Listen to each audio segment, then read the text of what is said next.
Here I have drawn a Jablonski diagram representing the various vibrational energy states that a molecule or population of molecules can exist in. For any given sample, the population of some energy state can be estimated by the Boltzmann distribution, showing the vibrational energy's dependence on temperature. The Jablonski diagram is useful for visualizing the quantum energy states that a species can exist in, and also model changes of that system by defining the vibrational energy states of some molecule as Planck's constant times the frequency of vibration. Each vibrational state is directly proportional to the vibrational frequency of the species occupying that state.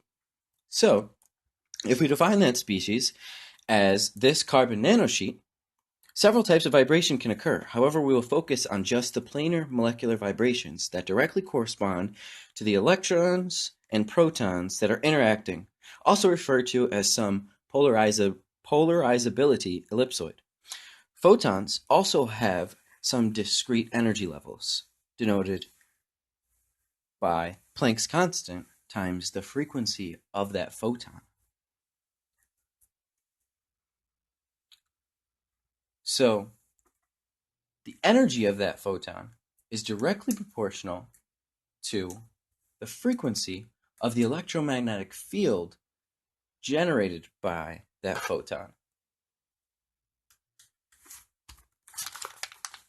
which is denoted by, the frequency is denoted by V0, or the incident photon's frequency.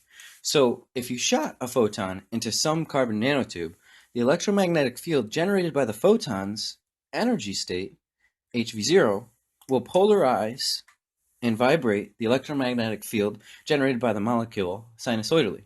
This induced dipole will now vibrate with some frequency, V0 from the incident photon, plus V vibrational of the molecule, denoted as Vf.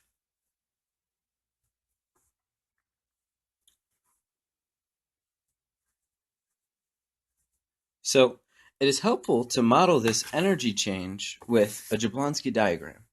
On the left side of this diagram, I have shown the induced energy state of the molecule, whose change equals the incident photon's frequency V0 times Planck's constant. This energy transfer will result in a scattered photon. In Stokes scattering, the photons scatter with less energy and thus decrease frequencies, shown here by green and red deflected photons, or electromagnetic radiation, whose new energy state is, if experiencing Stokes scattering due to the interaction with the molecule's polarizability ellipsoid, will be decreased. So a loss of energy, essentially, due to this interaction with the molecule's dipole, this induced dipole. So we can model this reduced energy state by saying that the photon experienced some loss of frequency via inducing a dipole, and the resulting frequency times Planck's constant will be the shifted energy. We may also model elastic collisions with no net exchange in energy, resulting in scattered photons with the same incident frequency. Finally, in the last case, anti-Stokes scattering can occur where the scattered photon now has an energy of V0 plus V vibrational times Planck's constant. So, in review, the incident photons can experience inelastic scattering and elastic scattering. Inelastic, represented by Stokes scattering, is a loss in energy by the induced dipole of the molecule. Conversely, anti-Stokes scattering results in scattered light with higher energy from constructive induced dipole interactions. Finally, elastic scattering resulting in scattered light with the same energy as the incident light. So all of these transitions or changes in light can be modeled as shifts in wavelength because of Planck's law. E equals the Planck's constant times frequency is also equal to Planck's constant times the speed of that photon in whatever medium it is, divided by its wavelength.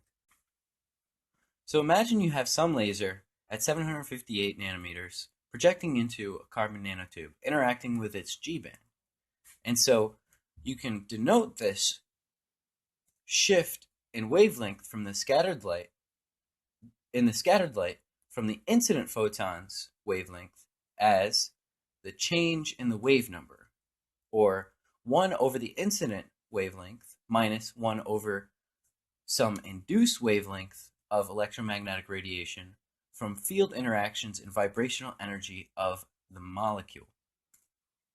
So you have this incident 758 nanometers causing irradiation of 861.13 nanometers. That would be a wave number of 1580 inverse centimeters. So here we understand also the underlying difference between UV vis and Raman spectroscopy.